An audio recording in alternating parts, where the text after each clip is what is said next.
না কোথায় চাকরি করে কোন ফ্যাক্টরির নাম বলে মনে নেই। তো বললাম যে বেতন দিছে, তো না এখনো বেতন দেয়নি। বেতন দেয় তোমরা কিছু বলো না। তো বললো স্যার আমি তো স্টাফ, আমি তো ম্যানেজমেন্টের। আমরা যদি বলি তাহলে ওয়ার্কাররা দাবি করি পরে যদি পদ কি সুপার। আমার এখনো মনে পড়ে 2006 সালের গল্প, এখন আমার মাথায় আসে ওর কনসেপ্টটা। বা আমরা এখন পর্যন্ত এই কনসেপ্টের মধ্যে নাই। ইভেন জিএমরাও মনে করে, জিএমরাও ফসকায় দেয় ওয়ার্কারকে যে তোরা কিছু কর তাহলে আমার হচ্ছে লাভ আছে। তো আমরা যতক্ষণ পর্যন্ত ওই মন মানসিকতা দিতে পারবো না ততক্ষণ পর্যন্ত নিজেকে কর্মকর্তা করতে পারবো না। আমরা কিন্তু এখন সুপারভাইজার বলি না, এখানে সুপারভাইজার বলতেছি কথা প্রসঙ্গে, লাইনশিপ বলতেছি কথা প্রসঙ্গে। সুপার আমাদের এখানে কি আছে? জুনিয়র প্রোডাকশন অফিসার, তার মানে আমি কর্মকর্তা। লাইনশিপ হলো প্রোডাকশন অফিসার মানে কর্মকর্তা, তার মানে কর্মকর্তা ছাড়া এখানে একজনও নাই।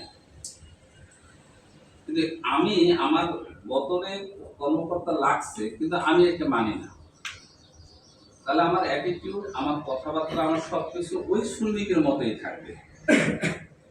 যে কারণে আমাদের এই গার্মেন্টস ফ্যাক্টরিগুলোতে যদি আমি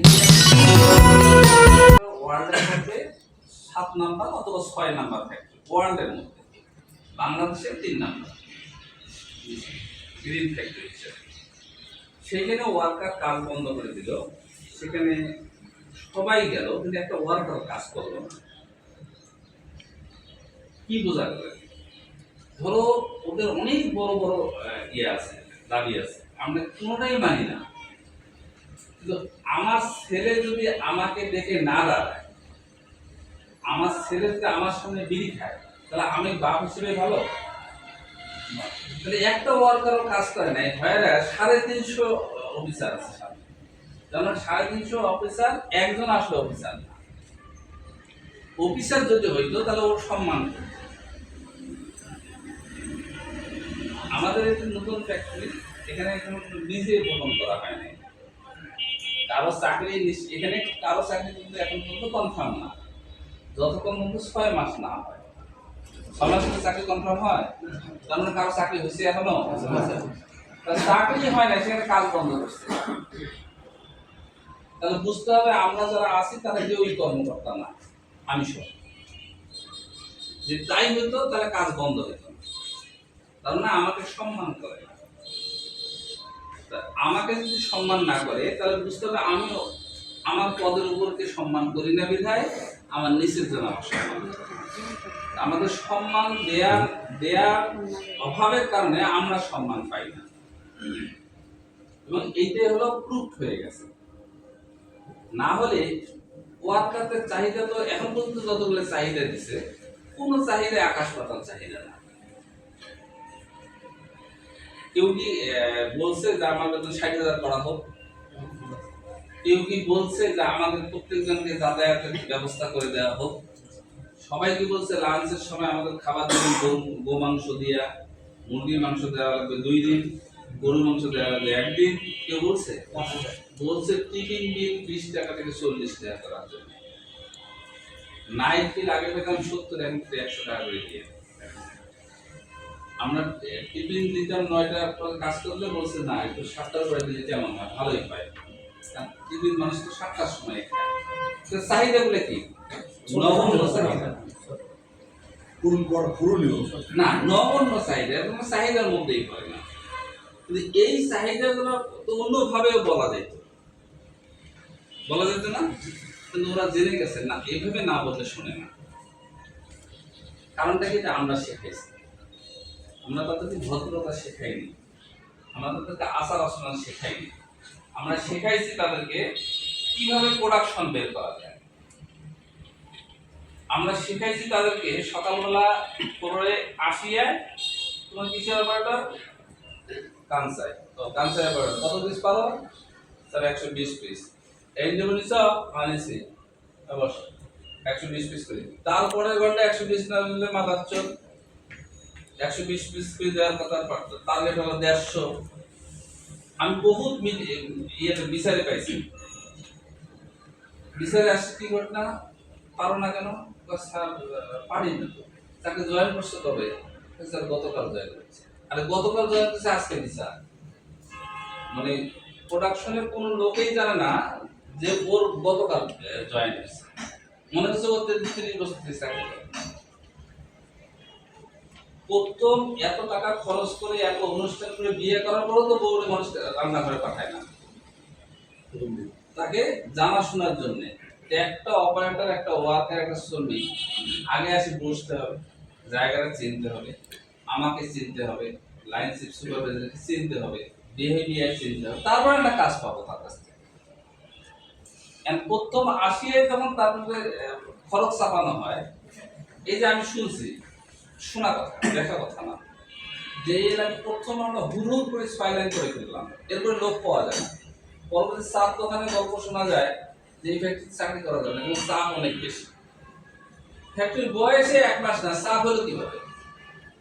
তার মানে আমরা যারা কাজ করাচ্ছি তারা একজনও বস না, আমরা একজনের আদর দিয়ে কাজ করাইনি, একজনের সোহাগ দিয়ে কাজ করাইনি, একজনে তাদের মন বোঝার চেষ্টা করিনি, না বুঝেই কাজ শুরু করেছে। আর হবে না কেন? হতেই হবে। এই কারণে পরিবেশটা প্রথমেই নষ্ট হয়ে গেছে।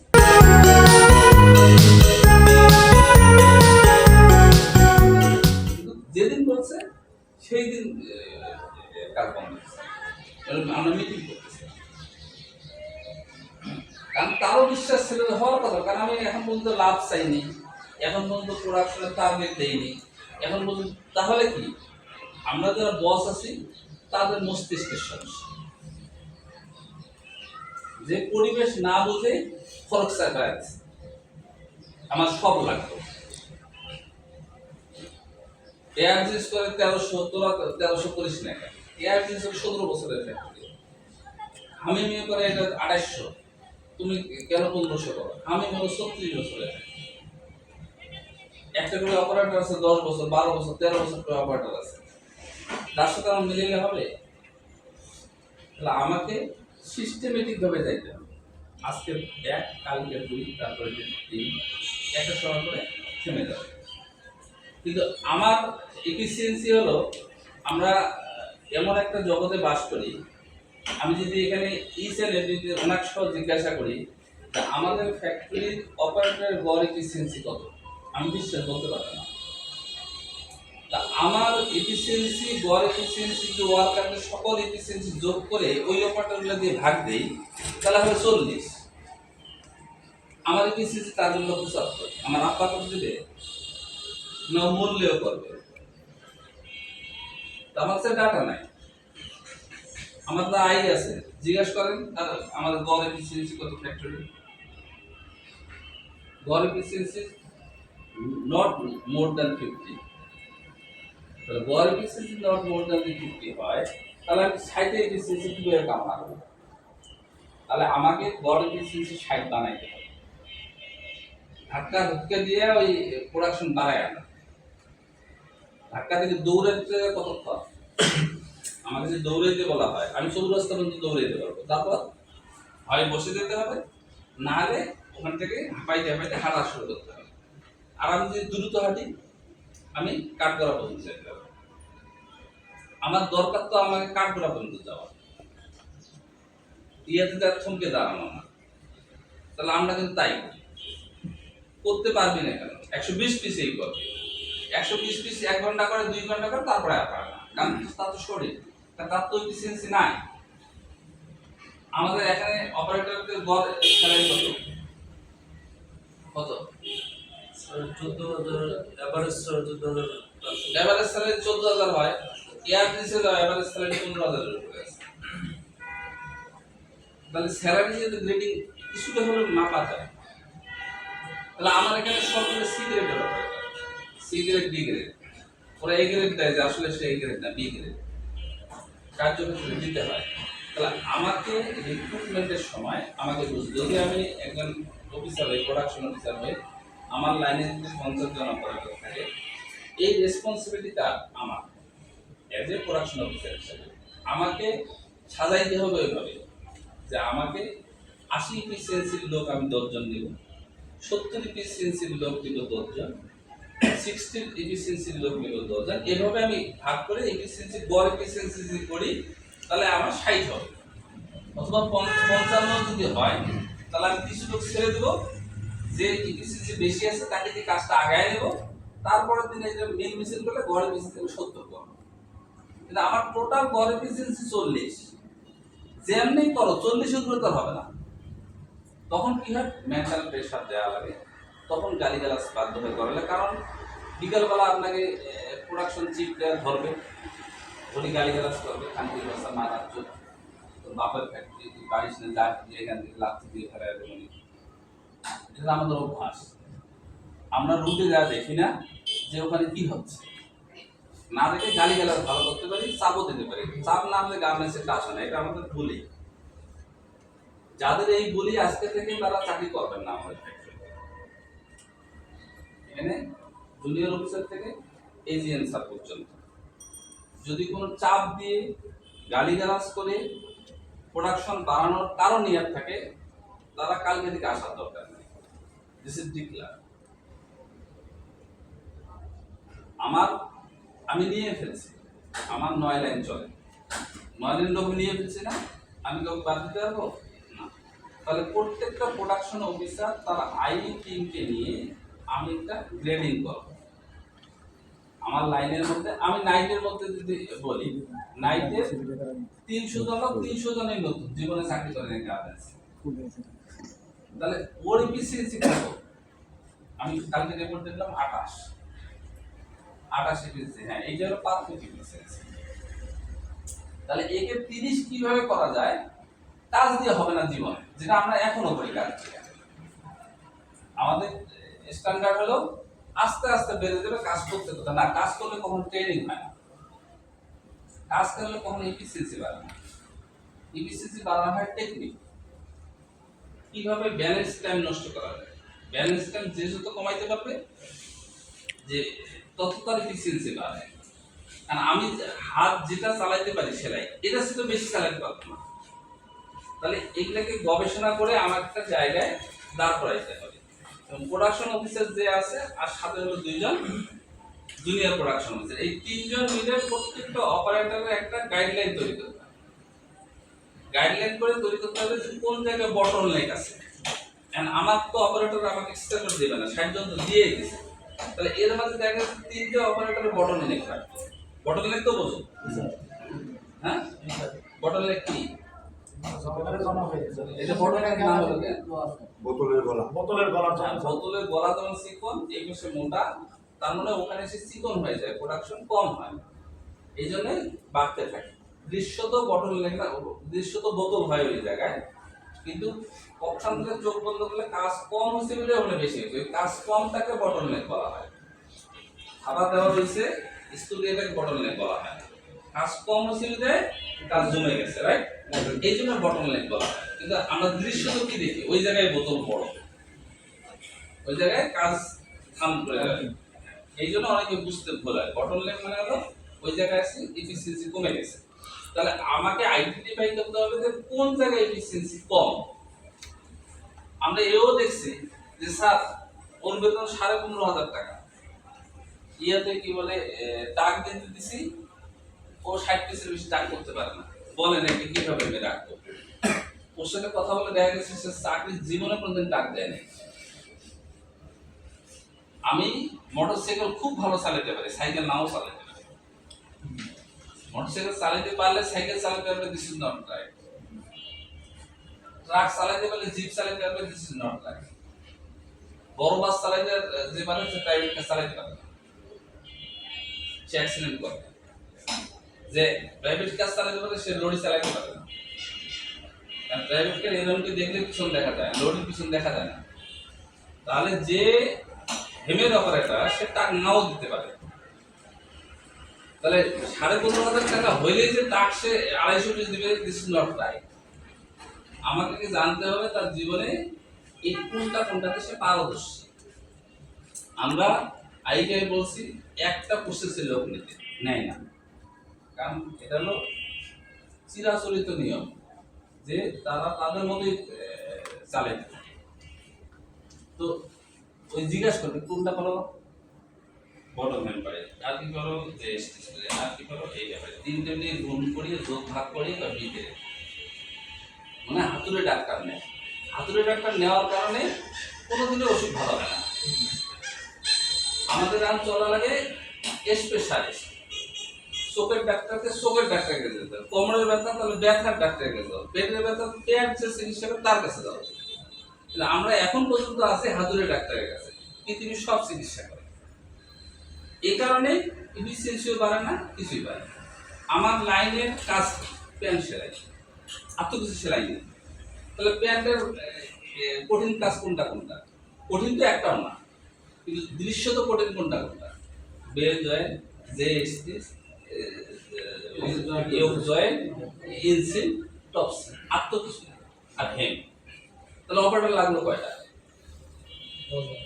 ধর 10টা, তো 2টা করে নিলে 20টা, তো অপারেটরটা আছে 50টা 55টা। আসসালামু আলাইকুম স্যার, কি বলেন বাংলাদেশের সব ফ্যাক্টরি আমাকে কেউ দেবে না। আমার চাকরি বাঁচাইতে গেলে যারা আমরা এখানে চাকরি করি তাহলে তার অবস্থান তাকে দেবো, বাকিগুলো রাখার।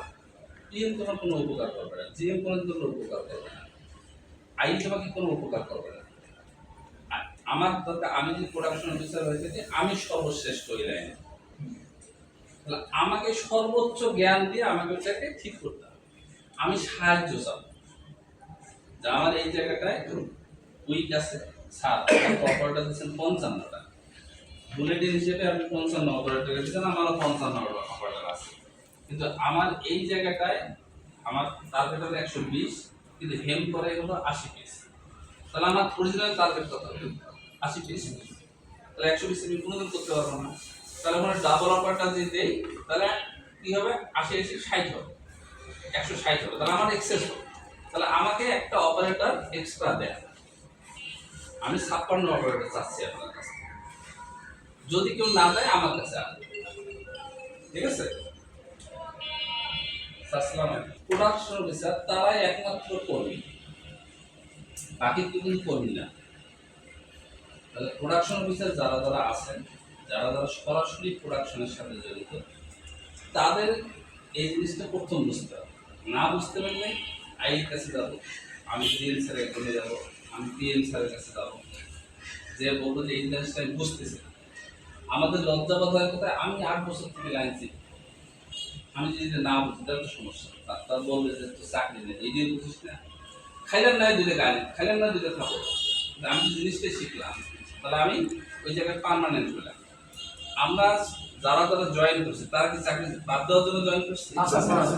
তাহলে নিজে থাকার জন্য, তাহলে থাকি না কেন? তাহলে ব্যর্থতাটা কার?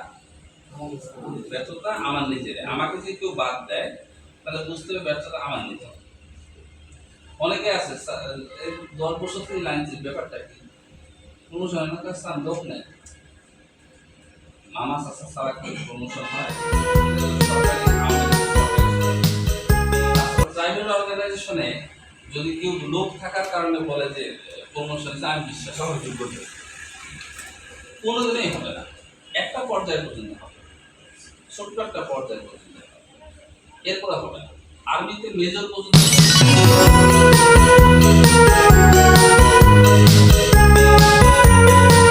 যোগ্যতা না হলে কর্নেল হতে পারবে না, কোনোদিনও হতে পারবে না। এই যে ওয়াকার যে বলতেছে শেখ হাসিনার বোন জামাই, ও যোগ্যতা আছে ওই জায়গা পর্যন্ত যাওয়ার। হ্যাঁ, এরকম যোগ্যতা আরো 10 জনের ছিল, কিন্তু অযোগ্য লোক সেনা, আর কোনো সুযোগ নেই। যখনই আপনি লাইন শিপের উপরে যাইতে চাবেন তাহলে আপনি এক্সট্রা অর্ডিনারি যোগ্যতা লাগবে, নাহলে আপনি পারবেন না। তো ওইটার জন্য নিজস্ব যোগ্যতা তৈরি করতে হবে। এবং সবচেয়ে বড় যে ব্যাপারটা আমাদের গার্মেন্টস সেক্টরে এখন পর্যন্ত যেটা সবচেয়ে ন্যাক্কারজনক ঘটনা, যে আমি বস, আমার কথা কেউ শোনে না। ধরো এখানে যতগুলো লোক আপনারা আছেন, আমি যদি বলি এই দাঁড়ান 1 সেকেন্ড লাগবে দাঁড়াইতে, কারণ তাহলে আপনাদের অনার করেন মাথায় থিঙ্কিং করতে হবে না যে আমাকে বলল দাঁড়াইতে, আমি সাত দাঁড়াইলাম। আমি যখন আসলাম সবাই দাঁড়াইলো, তাহলে আমি যখন একটা অপারেটরের কাছে যাই, সে দাঁড়ায় না কেন? তাহলে অযোগ্যতাকে অযোগ্যকে অযোগ্যতা আমাকে যে সালাম দেয় না, আমি রাস্তা দিয়ে যাচ্ছি, অন্য একটা লোককে দেখে সালাম দিলে আমাকে দিল না, যে সালাম দেয় নাই ওর দোষ না আমার দোষ। কারণ আমার অ্যাটিটিউডের প্রকাশ পায়নি, আমি তাকে সম্মান করে এই জন্য আমার সালাম। তাহলে আমার শরীরে মনে হাঁটা চলায় আমাকে এমন একটা ভঙ্গিমায় থাকতে হবে যেন মানুষ আমাকে সম্মান করে। আমাদের মধ্যে এই বসিং ভাবটা, নায়কদের দেখেন না আপনার ছবিতে, নায়কদের জন্য এক্সট্রা অর্ডিনারি ড্রেস করে নায়করা, ওই ড্রেসগুলো আমরা কিন্তু কপি করি। আমাদের পৃথিবীতে যতগুলো ড্রেস চেঞ্জ হয় সবগুলো কিন্তু সিনেমা থেকে আসে। ওরা গবেষণা করে নায়কের ড্রেসটা বানায়, নায়িকাকে ড্রেসটা বানায়। কারণটা কি? ওকে এক্সট্রা অর্ডিনারি দেখানোর জন্য। যদি সবার সাথে তার একই দেখা যায় তাহলে ওই ছবি কেউ দেখবে না। তাহলে আমি যখন লাইনে দাঁড়াবো, আমি যখন ফ্লোরে হাঁটবো, আমার জন্য আলাদা দেখা যায়। এখন এখানে আপনার অনেকে আছেন, অসম্মানী করবো না, 10 জন অপারেটর সামনে আপনাকে ছেড়ে দিলে আপনাকে কেউ বলবে না আপনি বস, না ওরা কেউ বস। আছেন না আপনার এখানে?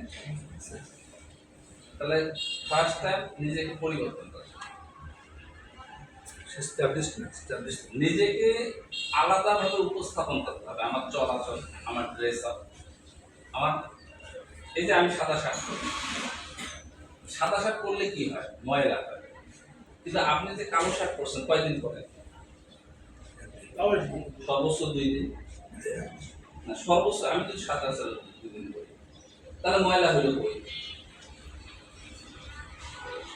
ময়লা হওয়ার জন্য আমি সাদা শার্ট করি না।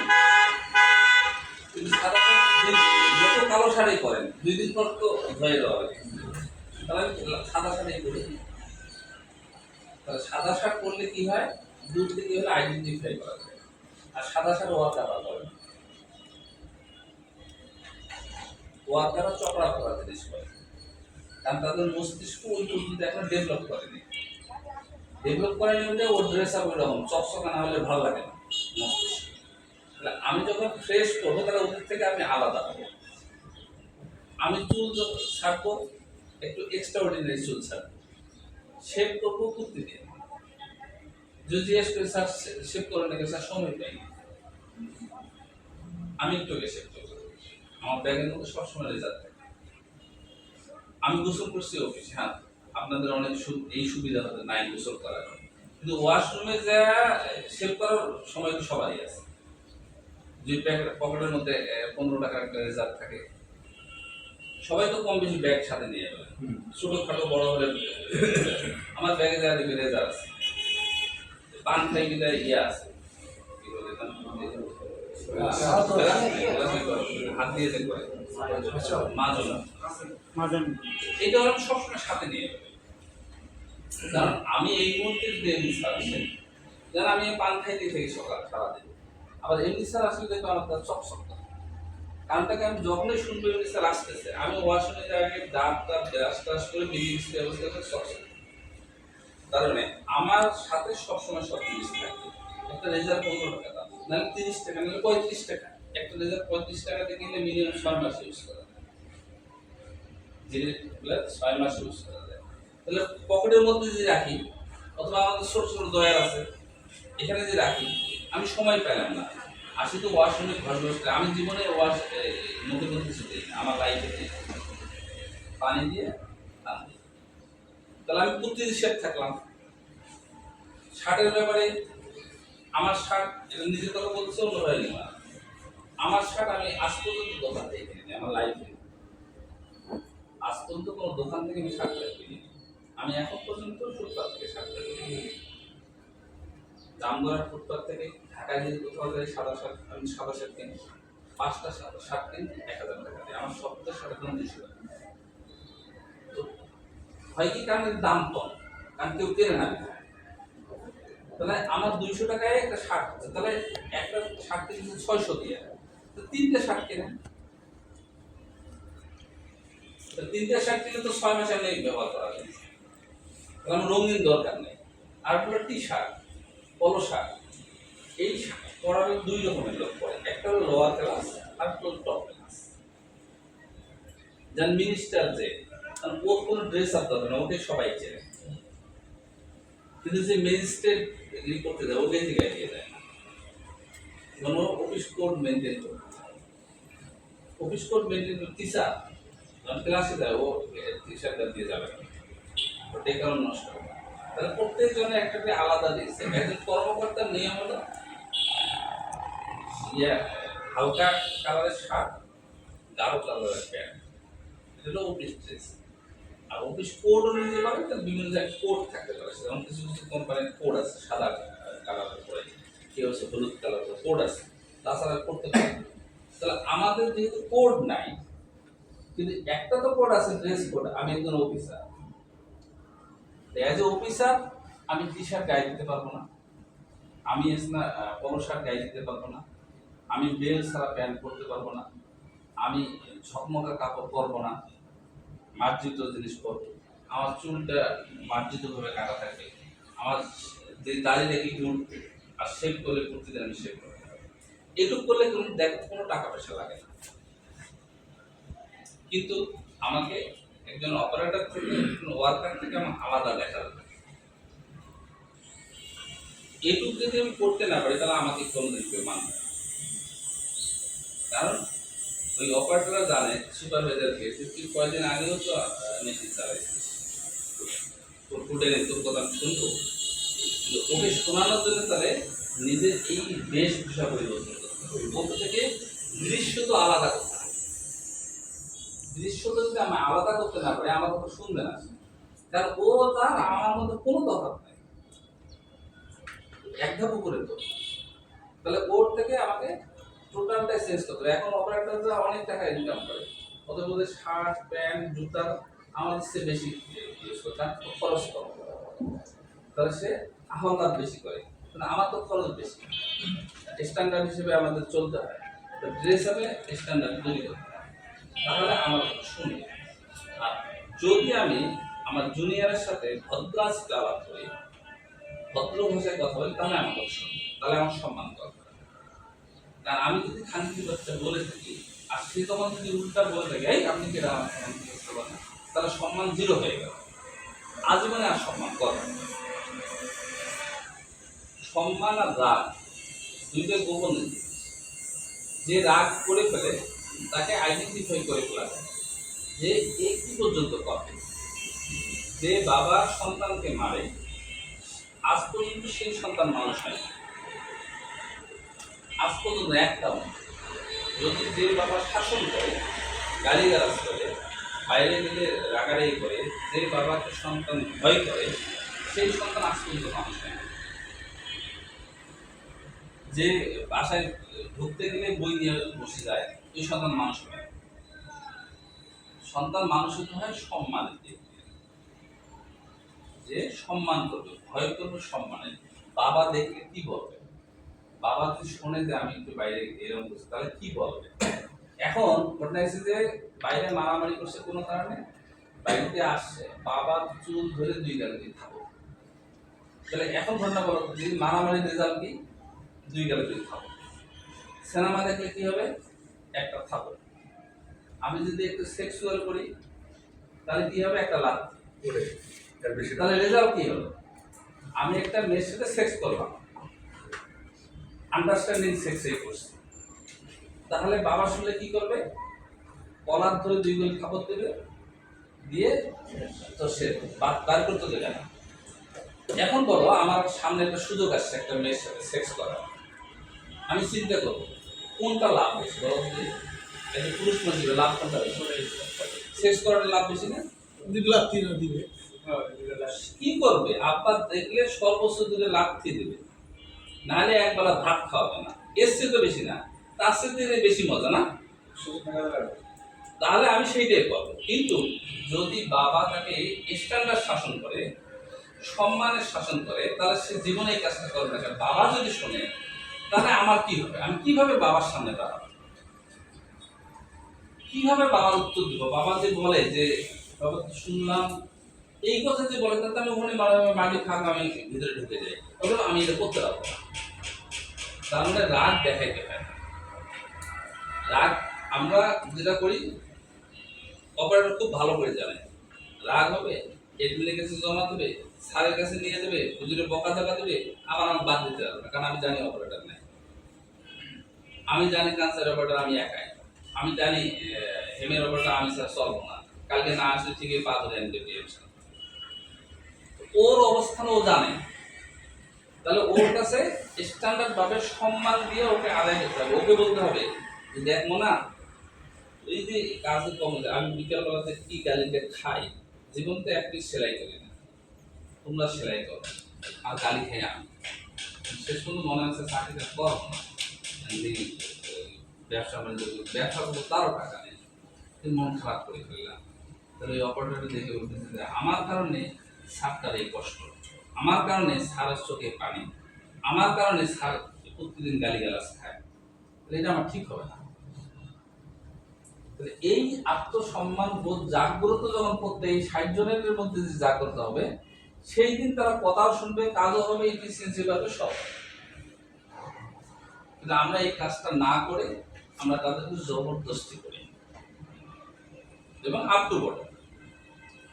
আমি এই ফিল্ডের কথা বলছি, যেহেতু আমি 22 বছর এই ফিল্ডে, আমি দেখছি জিএম কে দেখছি অপারেটরের সাথে কথা বলতে, পিএম স্যারের বিচার এই যে তোমার সুবিধা স্যার পিএম স্যার সুবিধা না, পিএম স্যার অপারেটরকে সুবিধা হয়ে কেডা কে? কারণ আমি এজ এ প্রোডাকশন অফিসার আমি অযোগ্য বিধায় বলি যে যা পিএম স্যার যা বল, আর পিএম স্যারের সুযোগ নেয় যে তার কাছে না যায় তো তার ভালো লাগে না। আমি হলাম বস, আমার কাছে ছুটি না নিয়ে চলে গেছে, এত বড় তো সাহস। মানে পিএম যে হয়েছে সে যোগ্যতাই নেই, যোগ্যতা থাকলে বলতে যার ইচ্ছে সে যাক। এখানে যে স্টোরেজ অফিসার আছে না, আসছে নাকি এই উনি সেদিনকে ছুটিতে যাবে, বিকেল 5টা না করার সময় হাজার বাজে আমি রিং করি, আমি জানি নিশ্চয়ই কোনো প্রবলেম হয়ে পড়ছে, এই জন্য আমার রিং দিই, কারণ তাকে আমার রিং দেওয়ার কথা না। আমি জানি যদি রিং না ধরি তাহলে সে আমার অধীনস্থ দেশে অরিজিনালি তার যে বস আছে তার কাছে সে ছুটি নেবে।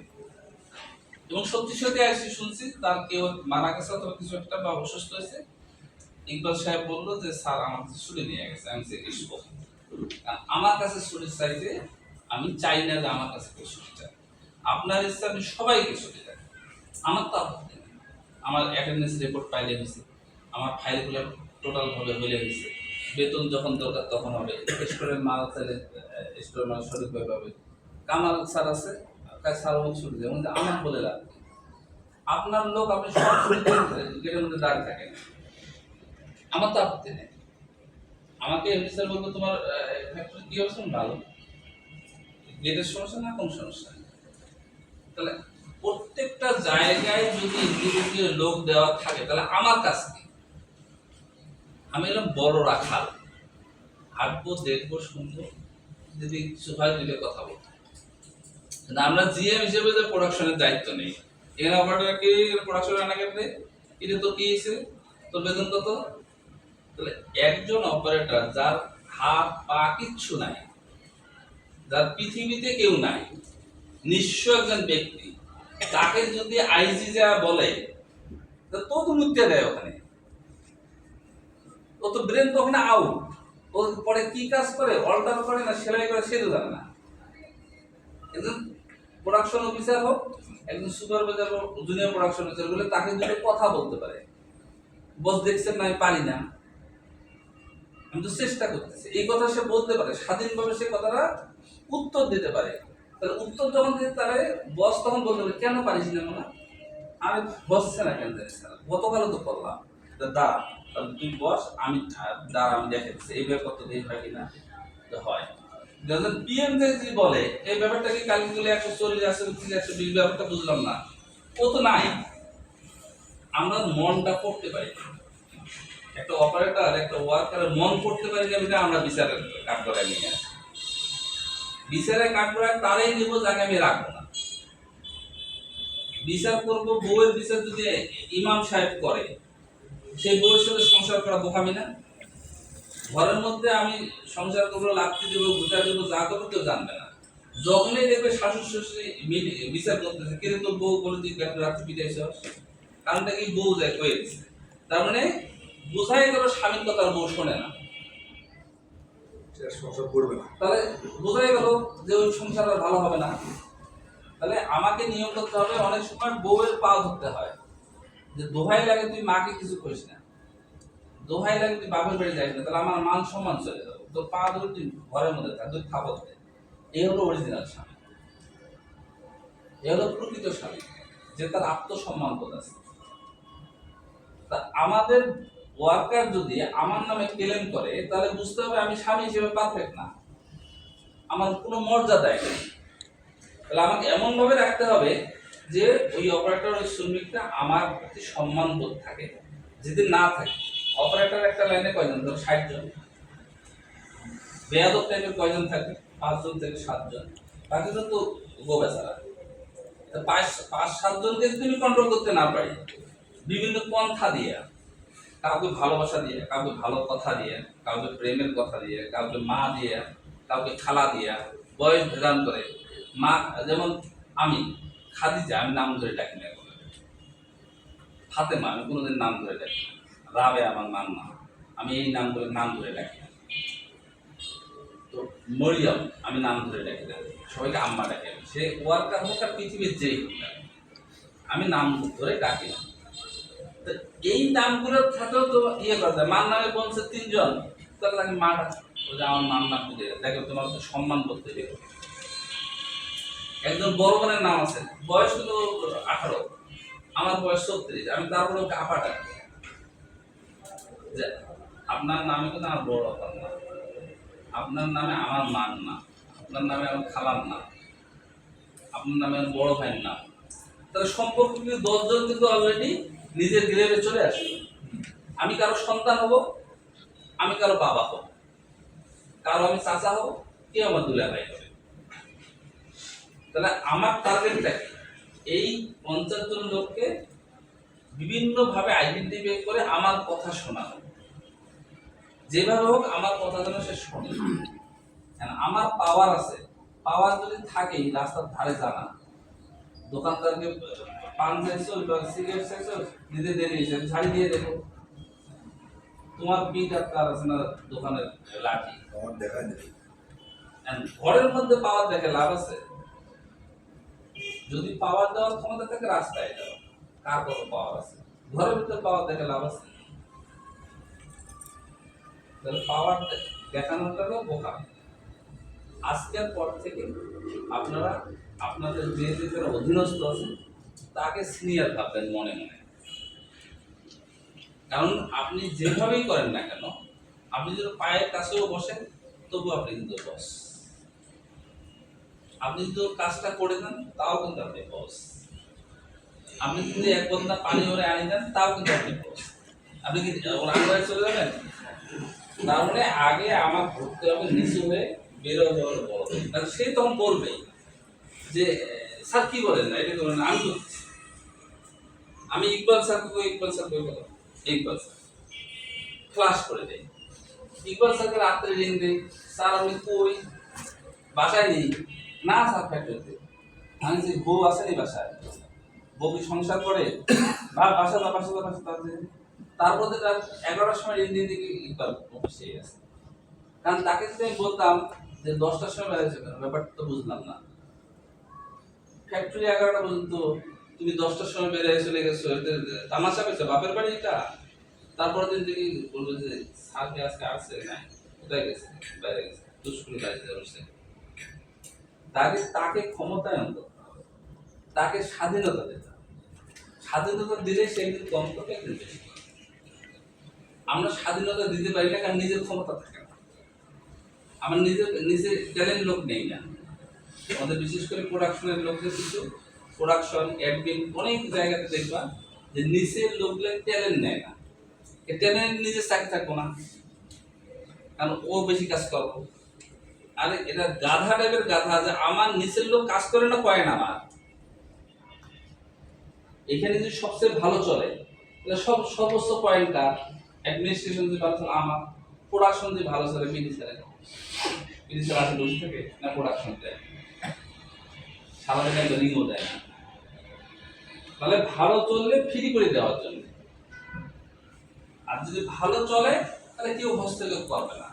আমরা শুধু গাইডলাইন দিই বিভিন্নটা, এইভাবে হাঁটা যাবে না, এই দরজা দিয়ে যাওয়া যাবে না, ছাদের মধ্যে যাওয়া যাবে না, খাওয়ার সময় 1 ঘন্টা 15 মিনিট লেট করা যাবে না, আমরা গাইডলাইন দিই। এই গাইডলাইনগুলোকে তার নিচে দিয়ে আরো ফলো আপ করি, তারপরে ফলো আপ করি, আমরা সবাই ফলো আপ করি। আমাকে যখন প্রোডাকশন টার্গেট দেওয়া হলে 1000, তার আগের দিন আমি হিসেব করে ফেলবো আমার অপারেটর জরিনা পারে 13 পিস, সবিনা পারে 8 পিস, ইয়া পারে সবার কোন পারে হলে 800 পিস। আমি প্রোটেস্ট করবো, স্যার আমি 1000 পাবো না, আমার আমার দলিল দেখেন ক্যাপাসিটি। আজ বলে যে না অবশ্যই হবে, আমাদের ওকে দাঁড়ান, আমাকে প্রমাণ করে দেন, আইকে দেন আমার লাইনে, আই ঘড়ি ধরে দেখবে, যদি ঘড়ি দেখে আই পারে আমি পারবো। প্রত্যেকটা অপারেটরকে আমি ঘড়ি ধরে নিই না, মানা নেই। তাহলে যদি ঘড়ি ধরা আর কাজের মধ্যে তফাৎ পাওয়া যায়, আমি ইয়ে বলা ধরবো, আমি অ্যাডমিনকে কমপ্লেন করবো, আমার কাছে কমপ্লেন করো যে অপারেটর পারে হলো 100 পিস কিন্তু ওর লেগসেল 120 পিস, আমি জবাই করে রাস্তার মধ্যে কুকুর দিয়ে খাবো, আইতে টাকা বাবার টাকা না, যা ইচ্ছে করলে 200 টাকা বেশি দিতে পারি, তাহলে তোমার সমস্যা হলো ধরে দিচ্ছে 120 পিস পাবে, তুমি 120 পিস করবা, ধরে দিচ্ছে 80 পিস পাবে, আমি 80 পিস করবো। 80 পিস পারে আমি তার কাছে 90 পিস কি দিয়ে যায়, টাকা দিচ্ছে 90 পিসে, 80 পিসের টাকা দিচ্ছে, 80 পিস করে গেলে সেটা দেখবে না, 80 পিস দিয়ে না করে আই কাছে সারেন্ডার করে যে 80 পিস করার থেকে করে। তাহলে এইটা যখন করা হবে তখন শত্রু হবে একজন আই। আমরা সবসময় যেন একটা বিশিষ্ট আমি করি, প্রোডাকশনের কোনো লোক কাউরে বিচার করবে না, এটা শুনতে খারাপ লাগে না, আমি কই আমার লোক আমি বিচার করতে পারলাম না, বিচার করলে শত্রু বাড়ে, কারণ দুইজনে মারামারি পাচ্ছে, একজন জিতবে না, কিন্তু ও জানে ঘুষিটা যে দিচ্ছে পারফেক্ট ঘুষি দিচ্ছি, ও জানে ঘুষিটা দিচ্ছে পারফেক্ট ঘুষি, আমার কোনো দোষ নেই, কিন্তু বিচার যখন শুনবো তখন তো একজন দোষী হবে। তাহলে একজনকে বললাম গুড তোমার ঠিক আছে, তুমি হলো বেয়াদব, তাহলে এই বেয়াদব কে কি আমাকে মন থেকে সম্মান থেকে হারাই ফেলবে, আমাকে আর সম্মান করবে, তারপরে দিন মারামারি করলে ওই দুজন বা কাজ করলো না দুইজন, তাহলে ওর মধ্যে একজন জিতবে। এরকম করতে করতে 15টা থেকে 20টা অপারেটর আমাকে দেখতে পাবে না, তাহলে ওই লাইনে কমে যেতে পারে। তাহলে আমাকে 60 জন লোক 60 জনকেই সম্মান করতে হবে, 60 জনের বুঝবে বস খুব ভালো মানুষ, আমার যে কাউকে বাদ দিতে হয় আমি সিলফুট লেগে পুরো ওয়েলফেয়ারে আমি ধরে রাখি, ম্যাডাম এইরকম ঝামেলা আছে দেখেন তো ঘটনা কি, পরে বোঝানো সূত্রে বলতে হবে এই ঘটনা কথা শোনে না, তো ওখানে বরঞ্চ যখন নিয়ে আসতে হবে তখন ছাত্র কি ঘটনা, ম্যাডাম কি ঘটনা, না অন্য সমস্যা, না ম্যাডাম প্লিজ না স্যার খুব ভালো, এর জন্য মাফ করে দাও, না না মাফ করে দাও, সত্য হলাম আমি, তুমি কিন্তু জেনে রাখবে কি সুন্দর বস আমার জন্য কতটা ইয়ে করবে, তাহলে দেখলাম যে সিস্টেম করে সারি দিলাম, তাহলে পরবর্তী মনে দেয় বসের কারণে আজকে আমার চাকরিটা বেঁচে গেছে, তাহলে সম্মানবোধ তৈরি হতে শুরু করে। আমরা কিন্তু উল্টা বিচার দিই, হ্যাঁ স্যার একটু দেখাও, কথাই বলা যায় আমার সামনে বেখাউস স্যার, আর এই বেখাউস আজীবনে তো তোমার কাছে খাউস হবে না,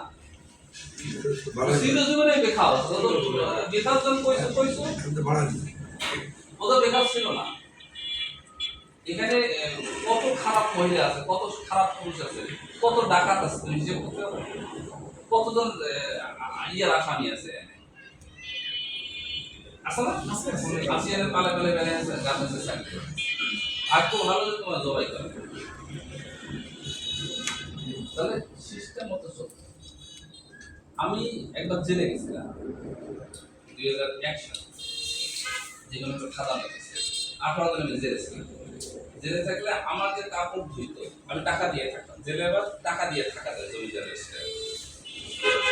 আমার যে কাপড় চোপড় ধুইতো সে ছিল শাখা চৌধুরীর ডাইন হাত। তাকে চিটাগাং থেকে যখন ঢাকা কেন্দ্রীয় কারাগারে আনে 10টা ট্রাক দিয়ে স্কট দিয়ে নিয়ে আসছে। কত বড় মাসলা! জেলের ভিতরে সে কি করছে, আমার কাপড় ধুইতো, কারণ 10 টাকা পাওয়ার আছে। এইখানে আসছে ওই শাখা চৌধুরীর ডাইন হাত তোমার আশেপাশে আছে, বাধ্য হয় কিছু কয় না, কিন্তু ও তো মগজ টগজ অন্য টাইপের। তাহলে ওদের সাথে সিস্টেমে কাজ করতে হবে। একজনও ভদ্র ঘরের ভদ্র মাস্টারের বলা, মাস্টার বাপ ছিল মাস্টার, মা ছিল মাস্টার নেই, এই ভাই ছিল ম্যাজিস্ট্রেট, তার বোনটা আছে অপারেটর, একজন আছে।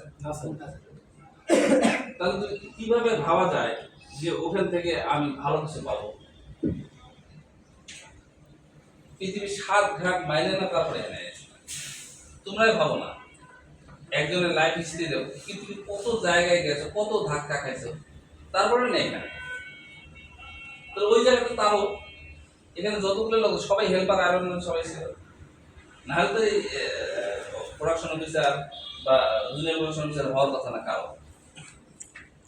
তাহলে কতগুলো ধাক্কা খেয়েই পর্যন্ত, তাহলে ওই ধাক্কাগুলো এখনো সে খায় বা খেয়ে আসছে, তাহলে তার প্রতি একটু সহানুভূতি থাকে, ওর প্রতি বিশ্বাস স্থাপন করতে হবে। তোমার পৃথিবীতে কেউ নেই, আমি আছি। তোমার স্বামী দেখে না, ভাত রান্না করতে গেলে বলে এখন রান্না করে যাও, টাকা নিয়ে যাও, মোবাইল টাকা ট্রান্সফার নিয়ে স্বামী নিয়ে যাচ্ছে, গাধার মতো সারাদিন খাটতেছে, যাওয়ার পরে বাচ্চারা দেখতে পায় না, বাচ্চারা 6 মাস বয়স মাকে দিয়ে আসছে, মা বাচ্চার আদর করতে পারে না, বুকে দুধ খাওয়াইতে পারে না, বুক টন্ডন করে দুধ ফেলাই দিচ্ছে। এই মহিলারা যখন আসে তোমার কাছে কাজ করতে ধরে, আর তুমি যেন একটা খেলা দাও, তোমরা যাবে কই? এখানে শেল্টার দরকার।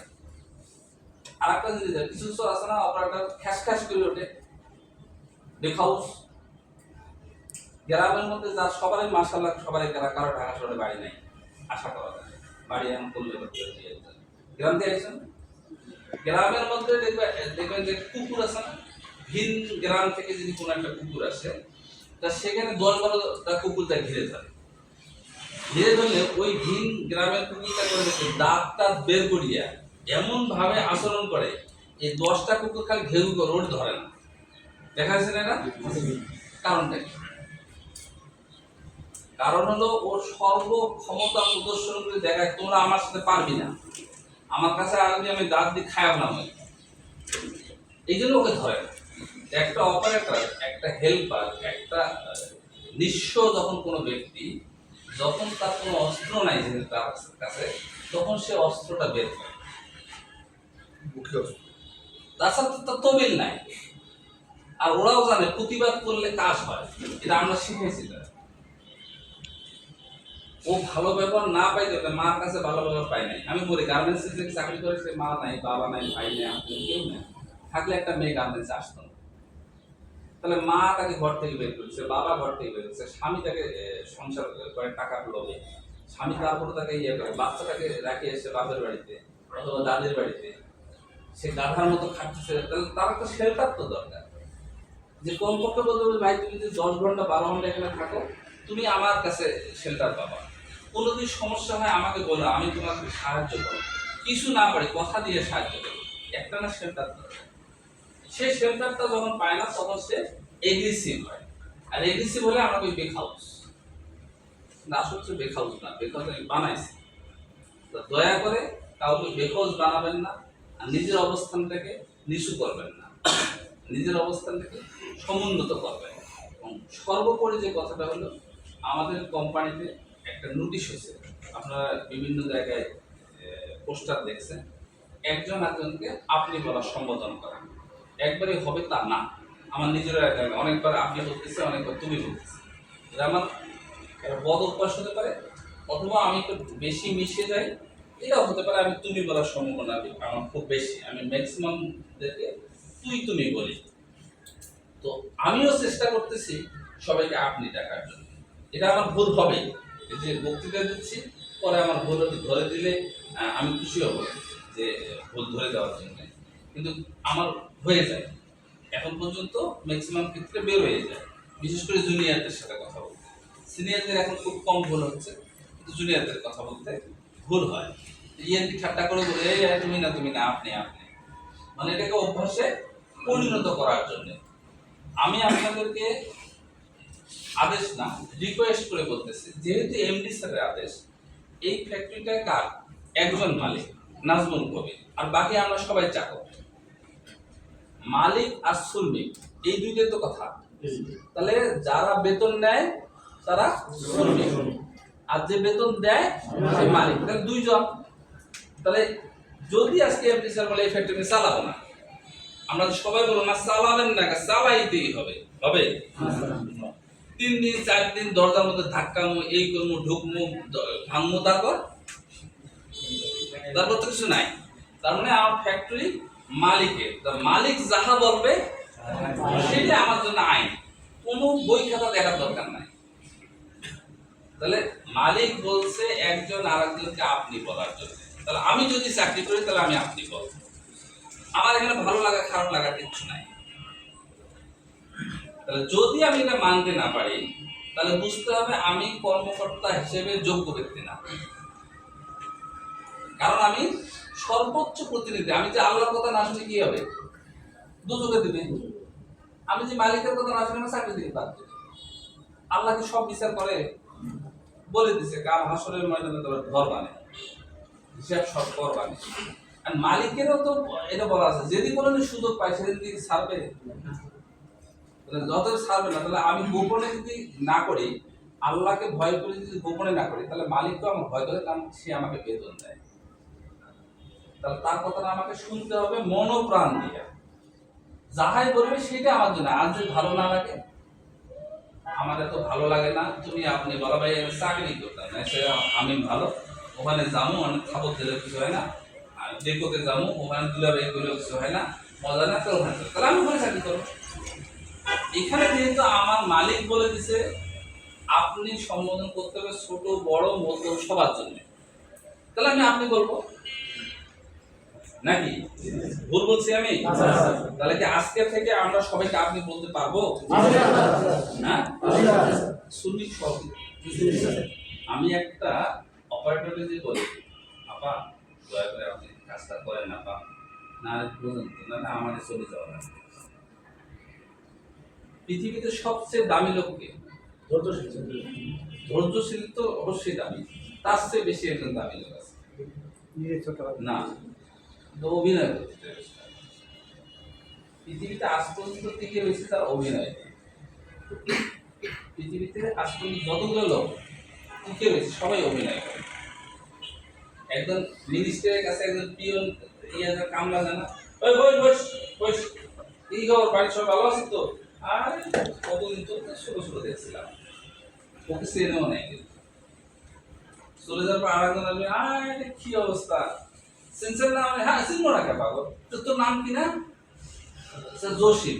হ্যাঁ হ্যাঁ হ্যাঁ, তোর নাম জসিম, মনেই থাকে না, বুঝিস নাই? তোরা ঠিক আছে বসে, জসিম কি অবস্থা, তোর আপা আমার কি অবস্থা? আপা তো মারা গেছে। ও আপনারা খুশি, আপা মারা গেছে, ভাও। এরা টোটাল দেও। মিনিস্টাররা বলে যে স্যার আমি মিনিস্টার না, আমার চিনে ফেলছি, কাউকে চেনে না তারা, কিন্তু সে জানে আমার সাথে যেই আসবে সে আসবে। তার সূত্রটা সূত্র যেমন কি ঘটে, আমাদের পজিশন কি ঘটে, কোন দোকানে গেছে এক জায়গায়, দাঁড়াইছে ভালো আছেন স্যার, হ্যাঁ কি খবর, ভালো আছিস, মানে আমি কিন্তু চিনি নাই, কারণ আমি জানি আমার যখন চিনছে তাহলে গার্মেন্টসে চাকরি করে, আর যখন আমার স্যার ডাকছে তাহলে গার্মেন্টসে ষোলো বসতে চাকরি করে। তাহলে ওটা তুই তুমি কি করা শুরু করে দিলাম, কি খবর, ভালো আছিস, এখন কোথায় আছিস, তো সেই কবে দেখছি মনে নাই, স্যার এখন তো আমি হামিমে, ওর কারণে নাকি আমাদের এখানে কবে সারা কোন জায়গাতে, এখন তুই কোথায় শেষ কোথায় চাকরি করছিলি, টেকনিক কিন্তু স্যার আমি অনন্ত চাকরি করছি। ও এখন কি অবস্থা? যদি বলতো অনন্ত একটা, যদি বলে হামিম তাহলে একটা, যদি বলে এয়ার তাহলে আর এক রকম, আর যদি বলে যে সাপোজ এফসি, তখন কবে গেছিস, আরে আলহামদুলিল্লাহ যাওয়ার সময় বলেও গেলি না, আসলে কোনো ঘটনা নাই, কারণ আমি চিনি নাই, জীবনে চিনবো না, কারণ এখানে যতগুলো লোক আছে মুখ চেনা সম্ভব। তাহলে তুমি যখন রাস্তার মধ্যে আমাকে দেখবা, আসসালামু আলাইকুম স্যার, ভালো আছেন স্যার, তাহলে অনেকদিন পর দেখলাম, অনেকদিন পর কোথায় চাকরি করছিলে, কোন জায়গায়, কোনটাতে, এয়ারজিএস এফজিএস না এফসিএল, কোনটাতে? না স্যার আমি শান্তি। ও তাই না, মন বুঝিস নাই, তোর নাম নাকি সোহেল? ও হ্যাঁ হ্যাঁ মনে পড়ছে, তোর নাম সোহেল। হ্যাঁ, তা কোথায় না চাকরি করছিলি? আমি কিন্তু টেকনিক্যালি সব জেনে নিচ্ছি, আসলে তো আমি চিনি নি। তাহলে এটা হলো অভিনয়। কিন্তু যে কোথায় ছিলাম না, কোথায় চাকরি করছো? ও অনলাইনে, স্যার 5 তারিখ। ও ঠিক আছে, তো ঠিক আছে, ভালো থাকবে না? তো ও আর দ্বিতীয়বার আর একদিন দেখলে সালাম ছিল। তাহলে আমাকে যোগ্যতা তৈরি করতে গেলে আমাকে অভিনয় করতে হবে। আমাকে তাকে হৃদয়ে খুলে দিতে হবে যে আমাকে যেহেতু সালাম দিয়েছে, তাহলে আমি তার কাছে সম্মানিত হচ্ছি। আমি তাকে উল্টা সম্মান দেওয়া শুরু করবো। ও বাসায় যা বলবো, বুঝছিস আজকে না আমার সেই সিএস স্যার সে দেখা আছে, আরে দেখা হলে যে কি কথা বললো, মনে হলো স্যার সেই আগের মতোই আছে। বলবে নাকি সিএস স্যার কেমন? না স্যার খুব ভালো। কি হলো, আমার যদি সম্মান বলো আমার নিজে, তুমিও সম্মানিত হচ্ছে সিএস স্যারের সাথে রাস্তার মধ্যে দাঁড়া দাঁড়িয়ে কথা বলছো। তাহলে একটা অপারেটরকে যে রাস্তা দেখা হয়, এরকম কথা বলা হয়, ও যায় বাসায় আলাদা, বাসায় যা বলবে আমাদের ফ্যাক্টরিতে চাকরি করলাম বহু জায়গায়, এয়ার জিন্সের ফ্যাক্টরি একটা শান্তি, কাজ তো ভুল করি, গালি গালাজ করে, বরঞ্চ আপনি কথা বলেন। তখন স্বামী বুঝাবে আপনি যে কাজকর্ম করে সেটা ঠিক না, বাড়ি যখন করবে না পারলে ছাত্রদের করবে, ছাত্র ভালো মানুষ। তাহলে 50 জনের মধ্যে 10 জন মোটিভেট হয়ে আসবে বাসা থেকে, 10 জন বান্ধবীর কাছে মোটিভেট হয়ে আসবে, এরকম মোটিভেটেড সবাই মোটিভেটেড হয়ে যাবে। সম্মান পাইতে গেলে আর সম্মান দিতে, এবং সবাইকে আমরা চেষ্টা করব আজকে থেকে। চেষ্টা করাটা ভুল হলো, কারণ যেহেতু অফিস আদেশ আমাদেরকে বাধ্যতামূলক আমরা আপনি বলবো, ওই যে বললাম ভুল হবে, তুমি বলতে হবে, তারপর আবার ওকে বলতে হবে, আরে বলেছে রে তোমার তুমি বলে দিচ্ছি, তুমি কিন্তু আপনি বলতে হবে, আমাদের এমডি স্যারের নির্দেশ, আমাদের ফ্যাক্টরিতে তুমি বলা যাবে না। তাহলে কি হবে, মেসেজটা যখন চলে গেল কোথায়, সে কিন্তু 10 জনের সাথে আলাপ করবে। এই ফ্যাক্টরিতে আপনি বলার সম্বোধন করে সবাই সম্মান দিয়ে কথা বলে, তাহলে ফ্যাক্টরিটা আস্তে আস্তে একটা জায়গায় যা পৌঁছবে, যে জায়গাটা আমরা হয়তো ভোগ করতে পারবো না, কিন্তু একদিন স্বর্ণাক্ষরে লেখা থাকবে। কোনো গার্মেন্টসে এখন পর্যন্ত বলা হয় নাই যে একজন শ্রমিককে একজন অফিসার আপনি করবে। প্রথম অবস্থায় হয়তো দেখা যায় বিক্রি হতে পারে, কিন্তু আমার বিশ্বাস হবে না। মালিক তো বলছে না, টাকা কার? এই যে এখানে কথা হচ্ছে কার? এই যে আমরা এখন পেশাল পেলাম, লাভ হচ্ছে কার? না, মালিকের লাভ, মালিকের লস হচ্ছে, কারণ মালিকের 200 পিস প্রোডাকশন। তাহলে মিটিং করলাম কার জন্য? আমার নিজের। আমি যদি ঠিক থেকে মালিককে ভালোবাসার দরকার নাই, ফ্যাক্টরিকে ভালোবাসার দরকার নাই, আমার কাজকে সকালে আসা সন্ধ্যা পর্যন্ত থাকা, আমার যে কাজগুলো, যেখানে আমি বেতন নেই, তাহলে আমার কাজগুলো যে পরিপক্কভাবে করি, তাহলে আমার মালিককে ভালোবাসার দরকার আছে। আমি বললাম আরে মালিককে কি কিছু শুধু দেখবো, তোমার সারা আমার একটু ভালো লাগে না, সারাদিন তোমার নিয়ে চিনতে চিনতে বেদুস হয়ে যায়, রাতে খাইতে বসবা দেখবো যে আলু ভর্তা আর মরিচ দিয়ে দিচ্ছে, ভালোবাসা করবা। সারাদিন খুব ব্যস্ত ছিল, ভালোবাসার কথা বলে একটু বালিশ ভেজে ফেলছে, তরকারি রান্না বান্না করে ম্যাচ মাছ করতে দিয়েছিল, তো এই জন্য রান্নার তরকারি রান্না। কারণ স্বামী কিন্তু কিরকম ভালোবাসা। আর যদি কথাই না বলে, খাওয়ার সময় দেখবে প্লেটটা খুব সুন্দর করে ঘুষে মেনে দিচ্ছে, গ্লাসটা চকচকা করতেছে, ভর্তা যদি তরকারি যদি না দেয়, ভর্তা দিচ্ছে সুন্দর করে, সামনে একটা কাঁচা মরিচ দিয়ে দিচ্ছে, একটা সেরাতে না পরিষ্কার করে সুন্দর করে দিচ্ছে, বসে না বসো খাও, সারাদিন কষ্ট করে আসছো, কিন্তু বাজার করো নাই, আমিও তো যাইতে পারি নাই, একটু খাও, কালকে বাজার করে দেবে। কেমন মনে হবে? কারণ সত্যিকারের ভালোবাসা ওই সিরা খাতা যেটা দিচ্ছে, লবণ দিয়ে দিচ্ছে। আর যে ওই যে ওরকম ভালোবাসে তোমার নেই, সারা দিন চিন্তা করতে জীবন শেষ, বেগুন আছে, তরকারি আছে, মাছও আছে, মাংস আছে, কিছু নেই, বেগুন একটা ডিম এদিকে সিদ্ধ কারণ দিয়ে ভাজি দিয়ে শুয়ে দিচ্ছে, খাইলে খা না খাইলে এরকম পাস করলো পারো না। তোমার চিন্তাতে সারাদিন আছে না, আর তুমি ডিমের কথা, হ্যাঁ তরকারি তো আমি তো নিজে খাইনি, আমি না খাওয়া রয়েছি, তুমি খাওয়ার না খাও, ভালোবাসা এটাও ভালোবাসার উপস্থাপনা, ভালোবাসার মুখ উপস্থাপনা যার যত সুন্দর, তার ভালোবাসা তত শ্রেষ্ঠ। আমাদেরকে ভালোবাসা দিতে হবে মুখ দিয়ে না, কাজ দিয়ে। আমরা যদি শ্রমিকদেরকে, আমরা সবাই শ্রমিক, পক্ষান্তরে কিন্তু আমরা সবাই শ্রমিক, আমি একটু আগে বললাম মালিক আর শ্রমিক, তাহলে আমরা তো সবাই শ্রমিক। তাহলে কার্যক্ষেত্রে সময়ের ব্যবধানে আজ আজকে বড় অফিসার, আর একজন ছোট অফিসার, আর একজন শ্রমিক, সময়ের ব্যবধান। আমি তো কোয়ালিটি ইন্সপেক্টর ছিলাম, আপনারা সুপারভাইজার লাইন্স, আমিও কোয়ালিটি ইন্সপেক্টর, আমিও খালি পায়ে ফ্যাক্টরিতে হাঁটে বেড়াইছি। আমাকে আমার ম্যানেজার বলছিল কি মামার বাড়ি স্যান্ডেল পায়ে দিয়ে হাঁটো। আমি সরি স্যার, আর হবে না, আমি জীবনে আর স্যান্ডেল পায়ে দিয়ে যতদিন ওয়ার্কার ছিল। কারণ এটা অফিসের আইন, অফিসের প্রত্যেকটা আইন মানা ফরজ। ফরজ মানে কি? নামাজ ফরজ, এই ফরজ একটা ফরজ হলো আরবি শব্দ। আমরা কিছু কিছু জিনিস বলায় থাকি।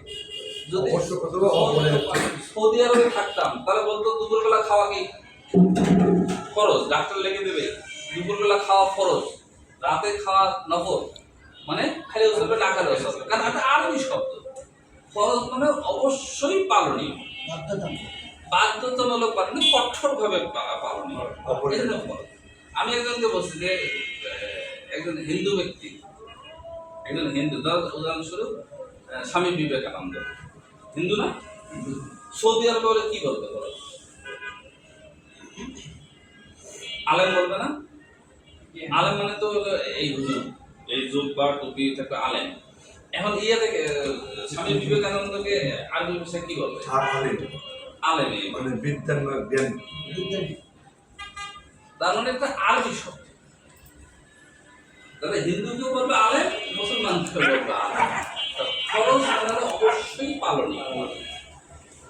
তাহলে আমাদের কিছু জিনিস তো অবশ্যই পালনীয়।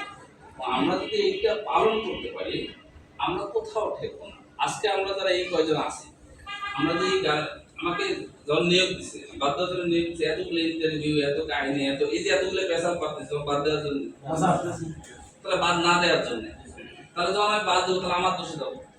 তা আমরা চেষ্টা করবো আমরা কেউ এখান থেকে মাইগ্রেশন করবো না।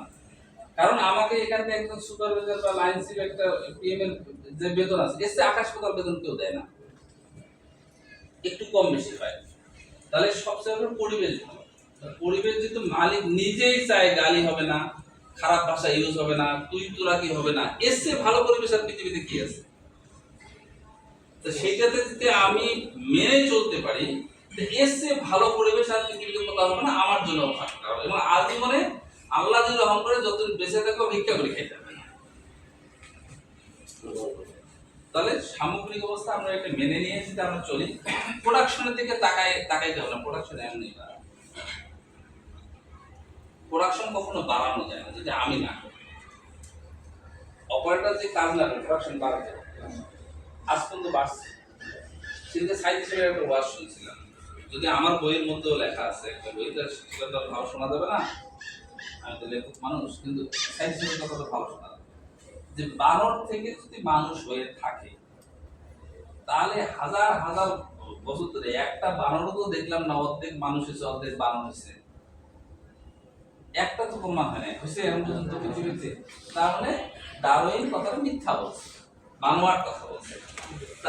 যারা আমরা গার্মেন্টসে এই পর্যন্ত আছে, এই যে ধরে এই ফ্যাক্টরিতে 2 মাস থেকে প্রোডাকশন চলতেছে, গালিগালাজ করে প্রোডাকশন কোন জায়গায় পৌঁছেছে, একজন যদি প্রমাণ দিতে পারতে হবে যে গার্মেন্টসে গালিগালাজ করে প্রোডাকশন বাড়ে, হ্যাঁ বাড়ে, ওই যে দৌড়ানো চৌরাস্তা পর্যন্ত, 1 লাখ কেসে নেই না দৌড়ানো চৌরাস্তা পর্যন্ত বাড়ে, বাড়ে 1 ঘন্টা বাড়ে, 2 ঘন্টা বাড়ে, 3 ঘন্টা বাড়ে, একদিন বাড়ে। এরপরে আমার করতে হবে কেন, তো এভারেজ করতে স্যার প্রোডাকশন তো অন্যরকম হচ্ছে, কিরকম 1200 করে হচ্ছে, তাই নাকি? তাহলে কয়দিন চলে? স্যার 4 দিন। আগে প্রথম দিন কত হয়েছে স্যার? 50। তারপরে দিন কত হয়েছে? 100 পিস। তারপরে দিন কত হয়েছে? 600 পিস। তারপরে দিন 1200 পিস। প্রোডাকশন চলছে কত? 7 দিন। 7 দিয়ে ভাগ দাও দিয়ে কত করে করছে? 400 করে করছে প্রোডাকশন। দমক ধমক দেখালাম কোথায়? 1200 পিস করে করছে। স্যার 1200 হয়ে যাবে ইনশাআল্লাহ। 1200 মানে কি? 1200 মানে এভারেজ 1200। 1200 পিস মানে সবার শেষের দিন 1200 না। আমরা সবসময় বলি শেষের দিনের হিসাব। মালিকের হিসাব কোনটা? প্রতিদিন এভারেজ হিসাব। এবারে হিসেব করে দেখো তো মাস শেষে যে ঝগড়া লাঠি দুটা বিচার করার পরে কি বাড়ছে? গত মাসে প্রোডাকশন হচ্ছে 9,500 হয়েছে, কখনোই পারবে না। এটা হলো আমাদের মস্তিষ্কের ভুল। আমরা ভুল বুঝি, ভুল দেখি, আমার ম্যাক্সিমাম কিন্তু দেখে শেখা। আমরা তো ঠেলে ঠেলে এই পর্যন্ত আসছি, ঠেলে ঠেলে প্রোডাকশন করেছি। এই জায়গা থেকে আমাদেরকে ভুলে যেতে হবে, এই জায়গা থেকে আমাদেরকে বেরোয় আসতে হবে। সবাই সবাইকে সম্মান দিয়ে করেন। যদি সম্মানের মর্যাদা কেউ না দিতে পারে, এর জন্য রাস্তা খোলা আছে। আমাদেরকে নোটিশ করেন যে স্যার হিতে বিপরীত হচ্ছে অমুক্ত সম্মান দিয়ে সে আমার উল্টা কথা বলে, তাহলে আল্লাহর রহমতে তাকে সুন্দর করে সম্মানের সহিত আমরা ফ্যাক্টরি দেখবে বের করার সময় অসম্মানই করো, কারণ তার জন্য এটা ইয়া না, ভালো জায়গা না। ছোট্ট একটা কথা দিয়ে শেষ করতেছি। একটা ক্ষণিকালয় নামে একটা নাটক দেখছিলাম আমি, তখন মেবি 5-6-এ পড়ি। নাটকটার নাম ছিল ক্ষণিকালয় অথবা ক্ষণস্থায়ী, এরকম কিছু। তার একটা ঘর হলো ট্যানারির মোড়ে, একটা বাড়ি, একটা ঘর, নিচতলায় হলো ইয়া কি বলে হোটেল, আর দোতলায় হলো একটা রুম। সন্ধ্যাবেলা ট্যানারিতে কেউ আপনারা গেছেন কিনা আমি জানি না, যদি না যেয়ে থাকেন তো 1 সেকেন্ড থাকতে পারবেন না, এত গরম ট্যানারি মানে। আর নিচে হলো একটা হোটেল, সেখানে ভলিউম দিয়ে জোরে বেলা বন্ধু 3 দিন তোর বাড়িতে গেলাম দেখা পাইলাম না, এই গানটা এত জোরে বাজায় যে দোতলায় কানে তুলে দিয়েও থাকা যায়, আর গন্ধ হলো থাকা যাবে। তাহলে যেই ওঠে ভাড়া দেখে সুন্দর, দুপুরবেলা যায়, দুপুরবেলা এই গন্ধটা কম থাকে, আর দুপুরে লাঞ্চের সময় রেডিও বাজায় না। তারপরে ঢোকে 3-4 দিনের মধ্যে দেখে যে এখানে থাকার মতো পরিবেশ নেই, চলে যায়। এরকম করতে এই জন্য ওই বাসাওয়ালা লিখে দিচ্ছে ক্ষণস্থায়ী বাড়ি বা ক্ষণিকালয়, এরকম একটা নাম। তারপরে এক ভদ্র মহিলা, এক ভদ্রলোক আসে এমন জায়গা থেকে, তাদের চলার কোনো টাকা পয়সা নেই, যেমনি হোক যত কষ্ট হোক সেখানে তাকে থাকতে হবে। শেষ পর্যন্ত তারা থাকতে থাকতে অনেক দিন পর, আর তার খারাপ লাগে না, অনেকদিন পর টাকা পয়সা কিছু হয়েছে, বোনের বাড়ি বেড়াইতে গেছে। বোনের বাড়ি হলো গ্রামে, প্রত্যন্ত গ্রামে, কোনো সারা শব্দ নেই। তো শুইছে, তো বোন শুইছে তার বোনের সাথে, আর ওই জামাই শুইছে আর একটা। তো ওরা তেমন ইয়া ধরি না, গরিব টাইপের। তা সারা রাতে খালি ঘুমায় না, ঘুম আসে না, এবার সে বলে ঘুম আসে না। হ্যাঁ, এখন জামাই কয়ে তোদের বাড়িতে রেডিও নাই? কয়েছে না, রেডিও আছে একটা, কিন্তু ঘ্যার ঘ্যার করে গান শোনা যায়, তো ওইটাই পরে রেডিওটা ঘ্যার ঘ্যার করে কানের বালিশের মধ্যে ছুঁয়ে মাথাতে ঘুমায়। আর ওই বোন বলে কি কোন চামড়া টামড়া আছে? কয় যে আবার চামড়া তো না, একটা ব্যাগ আছে, ব্যাগটাই দিয়ে ব্যাগটা ঘুষিয়ে বন্ধু পা ভালো লাগে, তখন ইয়ের বালিশের কাছে ডাকে, ইয়েটা দিয়ে গভীর ঘুম যায়। বুঝাইল মানুষ হলো অভ্যাসের দাম। তার ঘটনা হচ্ছে আমার কিছু মানুষ আছে তার অভ্যাসের পরিবর্তে, ওই অভ্যাস যদি হয়ে যায়, বন্ধু 3 দিন তোর বাড়িতে গেলাম দেখা পেলাম না, তাহলে ও তো ভালো হইতে সময় লাগে, তাহলে ও তো ভালো করা সম্ভব। এই নাটকটা কিন্তু খুব জ্ঞান পরিমাণ নাটক। মানুষকে অভ্যাসে পরিণত করতে হবে, তাতে কি হবে? আমার হয়তো কিছু শ্রম যাবে, আমার হয়তো একটু রাগ উপরে উঠবে, আমি স্থিমিত করবো। একটা অপারেটরকে আপনি বলবো, সে আর কথা শুনবে না, তাকে আবার আপনি বলবো, প্রয়োজনে আবার বলবো, খালাম্মা বলবো, বলে বলে আমি তার সম্মানের জায়গায় নিয়ে যাবো। এখন ঘটনা হলো যারা বিয়ে করছেন, বিয়ে আমার বয়স এখানে 25 বছরের বিয়ে করে সবাই ম্যাক্সিমাম। বিয়ে বউয়ের বয়স কত? 17-18, রাইট? তাহলে বউয়ের বড় বোনের বয়স কত? 22। আপনার সে কত বয়সের কম? 3 বছর 4 বছরের কম। আপা কইতে কিন্তু মুক্ত কেমন লাগে? আর সম্বন্ধে যদি হয় ইসি পোলা, বোন বিয়ে করছে 13 বছরের, বোন বিয়ে করছে বা 14 বছরের, বড় ভাইয়ের বয়স 15 বছর, তা ভাইজান আপনি একটু আমাদের বাড়িতে আইসেন, আপনার দাওয়া। ওখানে যদি আমি সম্মান দিতে পারি, তাহলে আমি এই অপারেটরটা সম্মান দিতে পারি না, কারণ আমি মেনে নিতে পারি না। ওখানে মেনে নিছে, কারণ বউ ঠেকানি দিব, শ্বশুর শাড়ি বলবে যে জামাই বেয়াদব, ইয়ার সম্বন্ধে নাম ধরে ওইখানে যদি আমি সম্মানবোধ অনুভব করি, অসম্মানবোধ অনুভব করি, তাহলে আমি এখানে করি না, আমার তো কেউই লাগে না। তাহলে আমার অপরিচিত প্রত্যেকটা লোকে আমার কাছে সম্মানিত। আমি জানি যে ও কোন পরিবার থেকে এসেছে, কোথায় থেকে এসেছে, ওর অবস্থান কি ছিল, তাহলে আমার অপরিচিত, তাহলে তাকে আমার সম্মান দিতে সমস্যা নেই। আর আমরা সম্মান দিতে পারি না। আমি হলাম সুপারভাইজার, আমি লাইন সি, আমি পিএ, আমি অপারেটর করবো, আপনি। এখানে আমাদের ব্যর্থতা, ইগো প্রবলেম, এ কারণে আমাদের অনেক কিছু হয়ে ওঠে না। আমার অনুরোধ, আদেশ, অফিস আদেশ সর্বদিক বিবেচনা করিয়া আপনাদের কাছে ইয়ে হলো, সবাইকে আজকে থেকে আপনি বলবেন এবং ভদ্রাসিত আলোচনা করবেন, ভদ্রভাবে কথা বলবেন। প্রোডাকশন আলহামদুলিল্লাহ হয়ে যাবে। আমরা এখন কি সবাই সবার সাথে সৌহার্দ্যপূর্ণ আচরণ, আপনি বলা শুরু, চেষ্টা না। এখন থেকে এখান থেকে বেরোবো, একজন আরেকজনকে আপনি বলবো। যদি একজন আরেকজনের সাথে হৃদয়তা থাকে, খুব হৃদয়তা থাকে, তখন আমরা যখন একা হবো তখন তুই তোরাকি করবো। কিন্তু কারোর সামনে কাউকে আমরা তুই তোরাকি করবো না। রাজি আছি না রাজি নাই? আমরা সবাই একটু হাত তুলে আল্লাহকে সাক্ষী রাখি। ভুল যদি হয় আল্লাহ মাফ করে দিবে, কারণ যে আমার এই ভুল হচ্ছে, তাহলে আপনারও ভুল হবে। কিন্তু ভুল হলে আমি পরবর্তীতে সংশোধন করে নিব যে আমি অবশ্যই সবাইকে সম্মান দিয়ে আজ থেকে কথা বলবো, সম্মান দিয়ে কাজ আদায় করার চেষ্টা করব, বুঝে কাজ আদায় করার চেষ্টা করবো। সবাইকে আপনি, সবাইকে কি বলবো? এবং চেষ্টা না, কিন্তু যদি কেউ চেষ্টা করেন তাহলে হবে না। এখন থেকে আমি শুরু, এখান থেকে বেরোবো, আপনি বলা শুরু করব। ভুল হবে তাহলে না, ভুল হবে, কিন্তু পরক্ষণে আমি মনে করবো সরি ভুলে গেছে, আপনাকে আমার আপনি বলা উচিত ছিল। তখন সে কিন্তু উল্টা বলবে, কি সাল বলে, আমাকে আপনি বলবেন। আরে না না, আপনি বলতে পারেন, কারণ আমাদের ভবিষ্যতে আমার মালিক চায় না আমি তোমাকে তুমি বললে তুমি যে অসন্তুষ্ট হয়। আমি বারে বারে বলতেছি, অল্প কথাটা শেষ করবো, শেষ হয় না, বক্তৃতা ভালোই হয়। আমি একদিন এমডি স্যার সহ পুরোটাই হাঁটতেছি। এবার বুঝবেন আমাদের মালিক কোন লেভেলে। আমার দুইটা বদ অভ্যাস ছিল, এমন একটা আছে। বদ অভ্যাস দুটোর মধ্যে একটা বদ অভ্যাস তো পরে হচ্ছে বদ অভ্যাস, কিন্তু আমার কাছে সু অভ্যাস ছিল।